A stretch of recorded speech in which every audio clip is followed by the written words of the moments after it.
Ils sont venus de loin, histoire de changer d'air avec leurs biens. Leurs cartons, leurs affaires, quitter la ville. Et compliqué pour pas finir débile, faut changer d'atmosphère. Faut que ça les ménage. Faut que ça les ménage.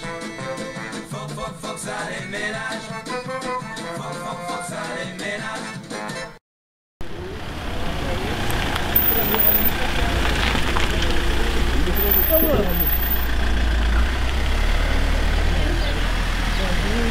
On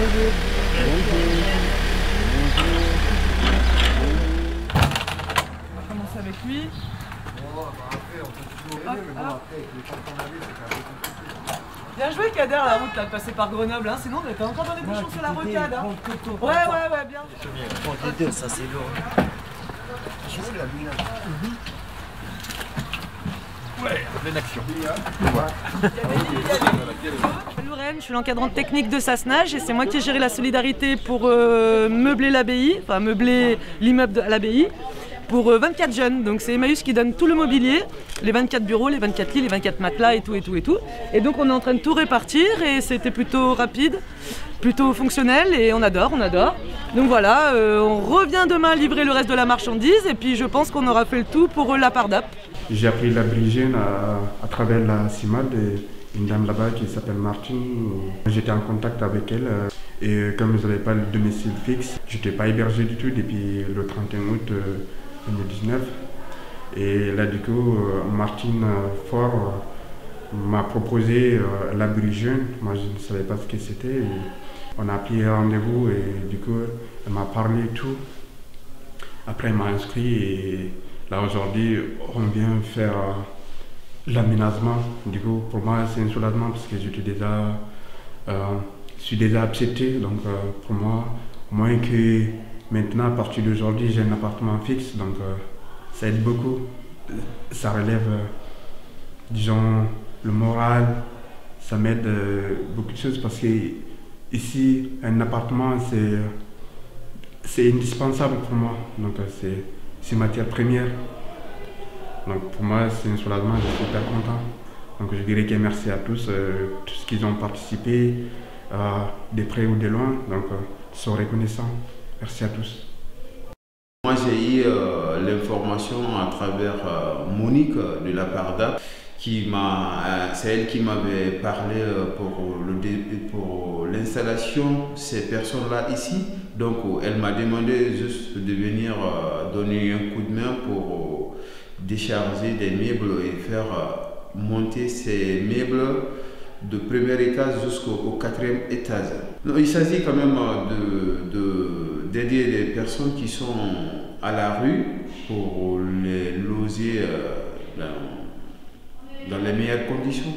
Ces personnes, il y a des demandeurs d'asile là-dedans, il y a des personnes, il y a des mineurs non accompagnés qui font partir.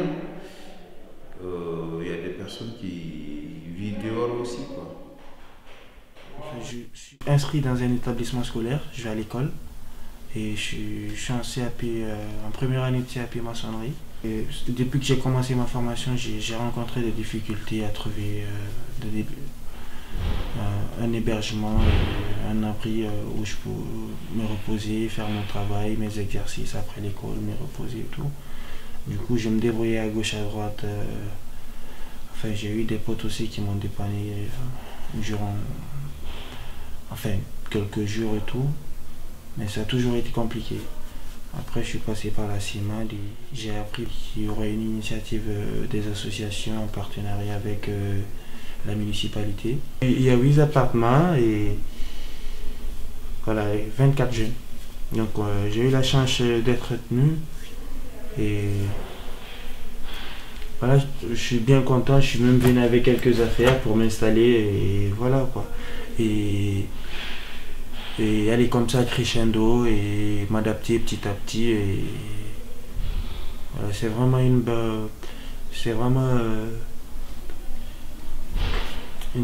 une très bonne chose pour moi en fait. C'est quelque chose que j'apprécie bien parce que là ça arrive à un moment où je suis j'arrivais vraiment à bout de souffle parce que voilà, depuis le début, voilà, j'ai tenu bon et j'ai été courageux et tout, mais arrivé à un moment, la fatigue commence à se faire ressentir sur moi et tout, parce que c'est compliqué d'avoir au quotidien ce problème, ce stress, de se dire tout le temps où est-ce que je vais dormir, comment est-ce que je vais faire cette nuit et tout. Et le lendemain de partir à l'école, de faire ses rendez-vous administratifs et tout. Donc ça commence à être pesant, ce stress qu'on a au quotidien de pas savoir jusqu'à la dernière minute en fait. Des fois jusqu'à 18h, 19h, donc on se demande comment est-ce que je vais faire, où est-ce que je vais dormir. On n'a toujours pas de solution et tout, donc c'est pesant, c'est stressant et voilà. Et au bout d'un moment, ça commence à fatiguer, ça commence aussi à jouer sur l'esprit et tout. Donc on n'est plus concentré, on ne peut plus s'occuper d'autres choses. Il y a des trucs, il y a d'autres choses dont on doit s'occuper et tout. Pourquoi t'es pas là, t'es pas là, t'es pas là? T'es où? T'es où? T'es où? T'es où? T'es où? T'es où? T'es où? T'es où? Dis-moi seulement où t'es. C'est pas pour te suivre bébé, histoire de savoir qu'est-ce qu'il y a. Pourquoi hier tu n'étais pas là? D'habitude je n'ai pas peur, la porte est gentille à cause de toi. Et là tu vas pas bouder parce qu'il y a quelqu'un ici qui est énervé. C'est très bon, moi il est content. Même. Tranquille ici, tranquille, magnifique.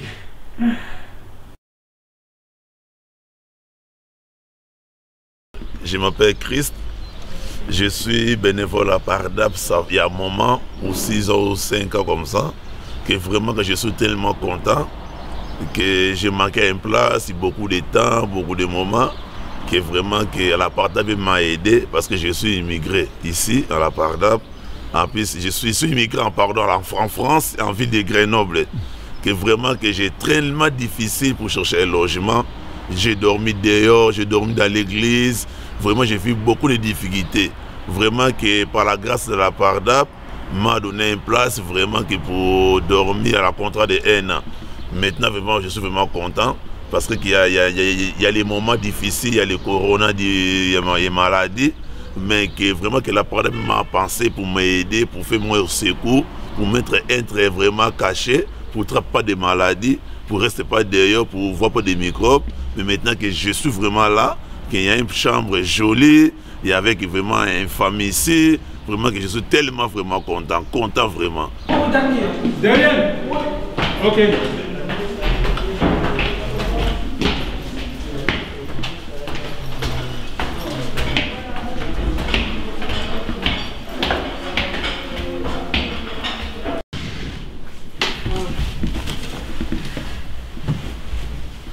Des grands, hein? Ouais, d'accord. Attends, dans l'autre sens, Comme ça? Ouais, comme ça. Ouais.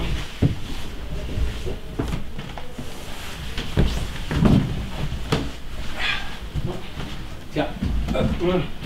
Génial, non? C'est magnifique. Magnifique. Ah. Allez.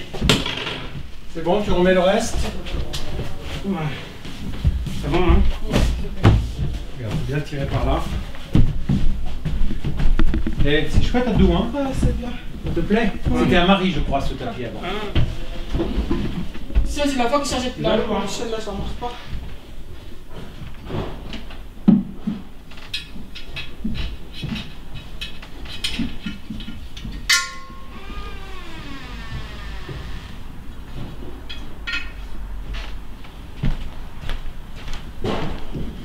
Abdou, qu'est-ce que ça te fait d'être dans ton premier appartement? Wow, vraiment, je suis très très content. Je ne vais même pas expliquer comment. Je suis vraiment très très content. Vraiment, je vais les remercier. Tous les choses qu'ils nous font pour nous, vraiment merci. Je suis trop content. Ouais. Est-ce que tu es fier aussi? Ben ouais, je suis fier. Ouais. Tu as les clés de ton appartement? ouais, je pense que voilà. Là. Ouais. Bon, c'est chouette, hein. Ouais. Donc je suis en stagiaire au sein de la Pardap et donc je suis arrivé il y a 2 semaines. Et donc là on fait toute l'installation, donc ça a été beaucoup de travail de tout organiser la gestion des appartements, mais c'est un super projet. Les jeunes sont très motivés, très contents aussi, et ça fait plaisir de voir autant de personnes investies à Grenoble pour la cause des demandeurs d'asile. Donc je suis super content de participer à ce projet. J'espère que tout va bien se passer, donc tout devrait bien se passer. On va voir, le mélange entre toutes ces personnes, les bénévoles, les personnes au sein des associations. Il y a beaucoup d'investissements de part et d'autre. Savoir aussi qu'il y a un soutien de la métro de Grenoble, donc ça c'est assez rare pour le noter. Et donc voilà, donc je suis assez admiratif de tout le travail qui a été fait de ce projet, quoi. Du coup je suis très content d'y participer. C'est l'étape de nuit. On va mettre à côté du lit. Un dans chaque chambre. Un dans chaque chambre. C'est pouvoir proposer des logements, même si c'est temporaire, à des personnes qui galèrent sur des logements ou qui dorment à la rue. Donc c'est aussi un temps pour eux pour pouvoir se poser et puis avancer aussi sur toutes leurs démarches et puis leurs différentes, pour ceux qui sont à l'école, continuer à aller à l'école, et puis ceux qui sont sur les recours divers pour obtenir leurs papiers et de pouvoir se poser. Je pense qu'ils sont fatigués au bout d'un moment. Voilà, je m'appelle Françoise, je fais partie d'une association qui s'appelle AMG et on connaît bien donc la Pardap pour avoir collaboré plusieurs fois avec eux, et puis donc dans ce projet-là, on est 2 référents binômes, Pierre et moi. Et notre rôle, c'est d'accompagner les jeunes qui seront dans un des appartements. Donc là, en l'occurrence, un appartement dont on connaît déjà un jeune qui s'appelle Sonny. Et on va s'occuper d'eux, de leur installation, de les aider, de voir s'il manque du matériel. Et puis également, par la suite, s'il y a des démarches à faire pour continuer à les guider vers les différentes associations qui pourront les aider au niveau administratif ou juridique, voir s'ils s'entendent bien, s'il n'y a pas de problème de difficulté à vivre entre eux, entre les 3 jeunes qui auront été installés dans cet appartement. Voilà à peu près notre rôle. Et puis de relater, de rapporter un petit peu aux différentes associations comment ça se passe quand on se retrouvera tous ensemble. Moi je suis de passage, je rencontre mes compatriotes qui sont dans le bénévolat, donc je trouve ce projet intéressant, et d'après ce qu'ils m'ont dit, ils disent que c'est pour héberger les jeunes et c'est important de les héberger. Ils sont en France, ils ont quitté leur pays. Ils n'ont pas de famille ici, c'est important de les héberger aussi, de leur donner une chance. C'était un vieux projet interassociatif. On a commencé avec 3 amis, la Pardap, la CIMAD, Médecins du Monde, le Secours catholique, à réfléchir en 2019 à la façon dont on pouvait bien occuper ce lieu qui était vacant. Et on avait pensé que ce serait bien de faire quelque chose qu'on a appelé par la suite l'abri jeune. À l'époque, le gros problème qu'on avait tous, c'était le nombre de mineurs qui arrivaient, qui n'étaient pas reconnus mineurs par le département et qui du coup n'étaient pas pris en charge et n'avaient pas de logement ni rien. Je ne sais pas ce qui s'est passé exactement, toujours est-il qu'on n'a pas pu le faire. Alors on s'est dit quand même on ne va pas renoncer. Et on a repris l'idée de l'abri jeune, mais cette fois en l'adaptant à la situation qui n'est plus la même. Alors c'est le fruit toujours d'un projet interassociatif, c'est l'originalité. Cet abri jeune n'a rien à voir avec un hébergement d'urgence financé par l'État. L'État ne finance pas et donc nous gérons ça de façon autonome, je dirais, à 3 associations, la Pardap, CIMAD et 3 amis. Et tout ça s'est donc concrétisé, heureusement, mais c'est vraiment là, pour le coup, devenu un projet non seulement interassociatif, mais en lien étroit avec les collectivités territoriales. La philosophie de ce projet, c'est donc de donner une chance à tous ces jeunes de pouvoir concrétiser leur projet, de pouvoir achever leurs études ou de trouver un moyen de conquérir leur autonomie. Autrement dit, on n'est pas en train de les mettre dans la résidence, de fermer la porte et de dire voilà, débrouillez-vous. Au contraire, nous allons bien entendu les suivre de manière à ce que ça puisse aboutir positivement. Un premier mot d'abord pour remercier le collectif associatif et son intuition de folie initiale et son entêtement sur le long cours.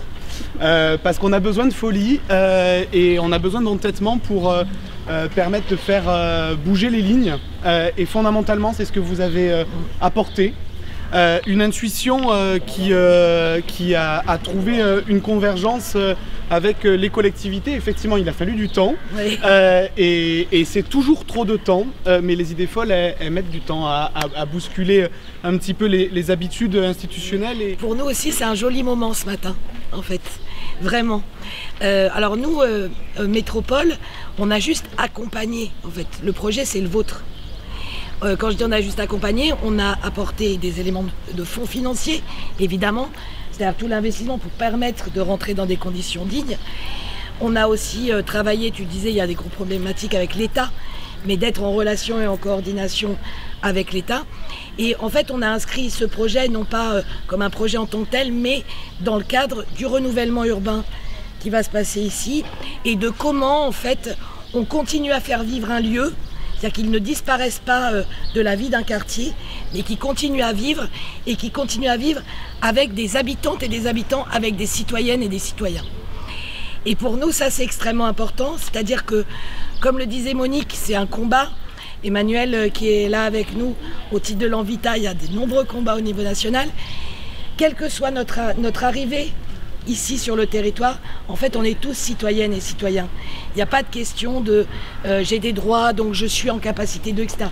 Pour nous, tout le monde a capacité à vivre ensemble et à être ensemble et à continuer à partager ensemble.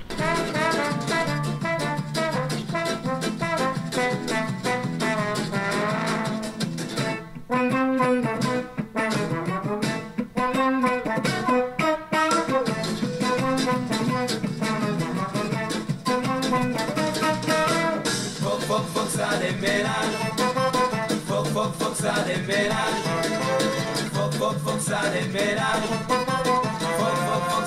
déménage.